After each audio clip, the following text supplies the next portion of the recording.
It almost feels like our elected officials aren't the people who call the shots in this government. Isn't Right. that weird? Wouldn't that be crazy if there was something, I don't know, like a deep state or something that was That's actively working against the people's interests? conspiracy theorists. How dare you Yeah, say I that? mean, I'm just doing war games here, right? Who knows what is actually going on? The Democrats do something insane, or the left in general does something that's insane, an attack using the legal system that Republicans would never get away with, or libertarians would never get away with. And then we say, gosh, imagine if it was on the other foot. We're gonna say that to the gulag. The DOJ is trying to hold Trump accountable for, quote, an unprecedented effort to block a peaceful transfer of presidential power. So let me pull out my dictionary for a second.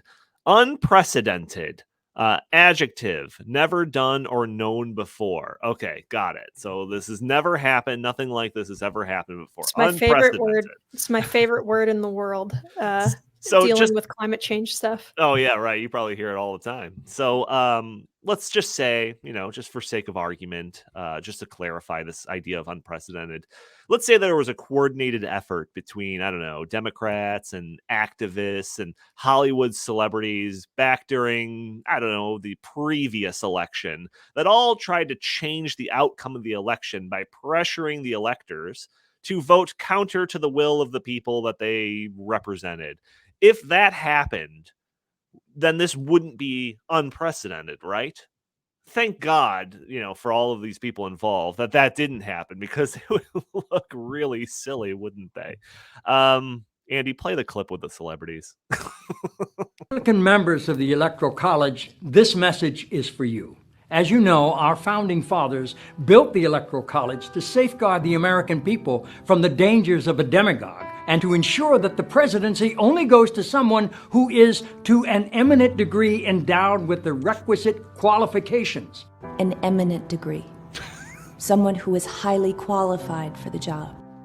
The Electoral College was created specifically to prevent an unfit candidate from becoming president. There are 538 members of the Electoral College. You and just 36 other conscientious Republican electors can make a difference. By voting your conscience on December 19th. And thereby shaping the future of our nation. I'm not asking you to vote for Hillary Clinton. I'm not asking you to vote for Hillary Clinton. I'm not asking you to vote for Hillary Clinton. As you know, the Constitution gives electors the right to vote for any eligible person. Any eligible person, no matter which party they belong to. But it should certainly be someone you consider especially competent. Especially competent to serve as President of the United States of America. By voting your conscience, you and other brave Republican electors can give the House of Representatives the option to select a qualified candidate for the presidency. I stand with you. I stand with you. I stand with you. I stand with you in support and solidarity with conservatives, independents, and liberals. And all citizens of the United States. The American people trust that your voice speaks for us all. And that you will make yourself heard through the constitutional responsibility granted to you by Alexander Hamilton himself. What is evident is that Donald Trump lacks more than the qualifications to be president. He lacks the necessary stability. And clearly the respect for the Constitution of our great nation. You have the position, the authority, and the opportunity to go down in the books as an American hero. Who changed the course of history. And you have my respect. You have my respect. You have my respect. For your patriotism. And service to the American people. Right. Unite for America. Yeah. For those audio-only listeners, that was a bunch of celebrities, some bigger than others, many of them from MASH, I noticed. So, I don't know how much sway that show has anymore, but all encouraging the electors of the Electoral College to vote counter to what the vote of the people had to say, and instead elect Hillary Clinton. And as Jim expertly put in those little comments on the bottom of that video, that really seemed legit when I first watched this, until you get to like the second half of the video. But it sounds kind of insurrection-y to me. So Jim, jokes aside, what is this not just like the same thing that they're now accusing Trump of doing, at least in part? Well, if the statute of limitations hasn't run out, everyone in that video should be under federal indictment right now, because they were encouraging. I mean, I found that video, and yeah, I put some of the things on the bottom because I think we played it on the podcast, at least part of it on the podcast, maybe a year ago. And I remember people in the comments like, who is that? Oh, I forget who that is. I don't know who that is. So I started out by putting everybody's name on the bottom and what show you might have seen them on. And then, some jokes and some other things in there as well. But it was a trip down memory lane, because you kind of forget all of this stuff that, Trump broke people's brains. It made them insane. In fact, people's brains, a lot of people's brains, especially in Hollywood and people on the left in our media, their brains are still broken. They're still obsessed with Donald Trump. And of course, now he's indicted, and they want to see him die in jail. They want him in jail so that he can't win the election, or maybe they want him in jail and to have the Republican nomination so that we go to full absurdity and have a guy running from prison, like we're some, the term banana republic doesn't even do it. Find another fruit, maybe I don't know what it is, but that is absolutely insane. And look, all of those people on that video were asking, they really thought, we talked about this again yesterday, Donnie, and it was like, there was another clip. I don't know if we'll play it, but like Chris Hayes had Michael Moore on his show, and they had on the bottom in big letters, 35 days. It was 35 days until Inauguration Day. And when Trump won, not only did Hillary hatch the whole Russian, Russia stole the election for Trump BS that people still believe to this day, by the way, but it's it was always a complete fabrication. It didn't happen. It's the definition of fake news. And 100 years from now, a percentage of Americans will still believe that Russia got Donald Trump elected. But you forget that the people on the left in the media and Hollywood, those people were trying to figure out a way to stop Donald Trump from being seated as president of the United States. And so you can imagine they're sitting around, we have to do something. What can we do? Well, technically, although he won the election, he won't be president until the Electoral College votes in Congress. And then the Electoral College votes are presented in Congress. And then he takes the inauguration, and then he's president. So maybe we can do something to stop him. Here's something. This I know this sounds crazy, but what if we got a bunch of celebrities around to read the same script, and we'll intercut them all this stuff, and we'll do it in a real somber tone, and maybe we'll be able to convince 35 or so of these electors to not vote for Donald Trump. And then the entire election system will be thrown into chaos and illegitimized. And then Donald Trump won't take office. And this nightmare that we had, that we still are not waking up from on election day of 2016, will be over. And then we can get back to normal. So that was just one effort. There were many, many efforts. Members of Congress voted to stop the certification of Donald Trump being president of the United States. Oh, and that was just fine. That was just fine. And now Donald Trump is perhaps going to spend the rest of his life in jail because he said that this election wasn't on the up and up. But there were real efforts. These people were really serious about it. They wanted somehow, some way, some technicality to stop Donald Trump from being president, to make it all go away, because they are insane. And now that insanity is actually taken root in our Department of Justice. Yeah, I mean, there's so many different examples of this, again, of things that they're accusing Trump of. That, again, unprecedented. That's the word. It's unprecedented. And you might think like, okay, well, these are just celebrity supporters that are saying these things. It wasn't the actual Democratic Party. I didn't see Hillary Clinton in that video or something like that. So, it's not like the Democratic Party was planning of essentially doing exactly what they're accusing Trump of doing in the lead up to the 2020 election.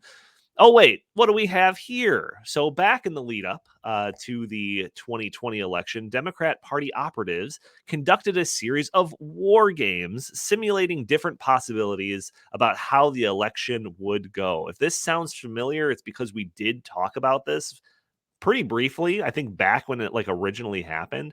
And I completely forgot about this until Jim brought it up. And now looking it up in the context of this Trump indictment thing, it's wild. So again, these are simulated war games where John Podesta played the role of Joe Biden, and other Democrat operatives played other various roles in an effort to project what could happen given a particular scenario. So one of these scenarios, war gamed out, was labeled Game 3, Clear Trump Win. This scenario posited a comfortable Electoral College victory for President Trump. In the simulation, the stand-ins representing the Trump campaign tried to portray widespread protests of Trump as anti-American, undemocratic, and the promotion of mob rule. The Democrats' simulated Trump campaign also, quote, planted agent provocateurs into the protests throughout the country to ensure that these protests turned violent and helped further the narrative of a violent insurrection against a lawfully elected president. The Biden campaign in the simulation, after retracting their election night concession, promotes the idea of widespread voter suppression before and on election day. The simulated Biden campaign then goes on to encourage 3 states with Democratic governors, North Carolina, Wisconsin, and Michigan, to ask for recounts. They also attack the Electoral College as being illegitimate. And this is also kind of quoting directly from this. It says, at the end of the first term, the country was in the midst of a full-blown constitutional crisis characterized by 1, political chaos, 2, widespread threats of violence and sporadic actual violence in the streets, and a hostile, dangerous, highly partisan, and frequently unconstrained information and media environment. The game ended in a constitutional crisis with threats of secession and the potential for either a decline in authoritarianism or a radically revamped set of democratic rules that ensure the popular will prevails, the abolishment of the Electoral College, making D.C. and Puerto Rico states, and other changes. So this is just crazy to me, again, in light of all of this stuff that's being accused of Trump. And a couple of things come to mind. One, is it crazy to me that they are planning all of this stuff out? Like, I think when we originally covered this was kind of like our only real takeaway. Like, would they have actually done some of this if there was a clear Trump win? And 2, if this was all punishable with the charges now being leveled against Trump, why would they have simulated that Joe Biden do this? Like, if this is going to land Joe Biden 400 years in jail, why would they simulate him do all of this stuff? And 3, it's incredible that they simulate that the Trump regime planted agent provocateurs into protests to ensure that these protests turn violent and helped further the narrative of a violent insurrection. But of course, anyone questioning whether, the side that incorporated this very strategy into their war games actually did this in real life, nah, you're a crazy conspiracy theorist. So, Linnea, I mean, this stuff is wild. What's your take on it? It almost feels like our elected officials aren't the people who call the shots in this government. Isn't that weird? Wouldn't that be crazy if there was something, I don't know, like a deep state or something that was actively working against the people's interests? Conspiracy theorist, how dare you Yeah, say that? I mean, I'm just doing war games here, right? Who knows what is actually going on? But it's really, we do this all the time on the right. It's the Democrats do something insane, or the left in general does something that's insane. They do some kind of an attack using the legal system or using something else that Republicans would never get away with, or libertarians would never get away with. I'm not trying to be like a party person on this, but and then we say, gosh, imagine if it was on the other foot. We're going to say that to the gulag. Seriously. We are going to keep saying that until they are putting us into cars, like it's getting a little bit ridiculous. It's very frightening. The idea that it would even occur to them to write in the idea of planting people to make things go violent in a protest. Right. Like, man, it kind of sounds like something that might have happened before, but I don't know. I'm not a conspiracy theorist or anything. So, it's hard to even, like Jim said earlier, it's hard to even articulate just how bad this is in the long term for the health of the country. There's a lot of people who are talking about, just how unstable and just how polarized the society is right now. People are moving based on politics, which I don't think has happened all that much in the past. Like, people are actively leaving states, not just due to policy, but because they're sick and tired of being surrounded by people who seem to hate them, or who they're being told hate them. It's getting scary out there. And this kind of stuff, and we've seen, even worse with the protests the fiery but mostly peaceful protests in 2020. And I don't anticipate that not happening again if things don't go their way. Well, I mean, let's talk about the insurrectionist protests too, right? So rioters breaking into the Capitol building on the day the new president's going to be sworn in. It's not a good look. We acknowledge that on day one of this show, but is it unprecedented? So let's take you back to the distant year of the previous general election, where you might not remember this due to nobody caring, but the streets weren't exactly peaceful on the day that Donald Trump was being inaugurated. Let's go ahead and play a little assortment of clips from the DC riots. Watch out, watch out! Hey, Beasley! Chill, come over here.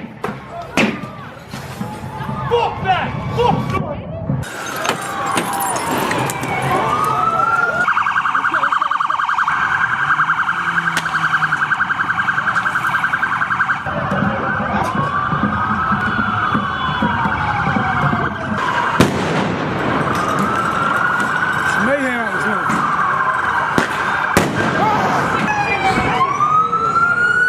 You all right, boss?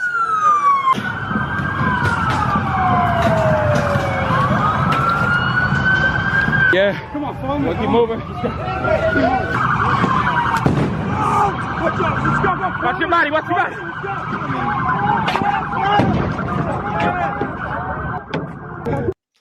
Yep. Chaos in the streets, people injured, buildings vandalized, cars set on fire. I was looking at news stories talking about how several police officers were taken to the hospital due to injuries from protesters. Oh my God, folks. I mean, I thought that only happened once on January 6th, 2021 and never happened ever again. But no, apparently it happened the last time we had an election. 200 people were arrested. And guess what? Nobody faced any jail time. So, Jim, thoughts on this? I'm going to give you basically final words on this whole topic. We're already halfway through the show. I remember from the Trump Inauguration Day protests, the only thing I remember from it was that one lady, like in the yellow vest and like that little beanie hat, screaming as loud as she could at the sky. But that's it. Like, that's the only thing I remember about that. Yeah. So. Well, we a lot of the things we talk about on this podcast, half this country doesn't realize is going on. Half the country, if you did a poll, were there riots on the inauguration day for Donald Trump in 2017? I bet half this country would say no, there weren't. But of course, you can see the video. There were. This whole thing kind of reminds me, what we've talked about here in the first half hour of this podcast, kind of reminds me of that story that we read it from Time Magazine on fortifying the election.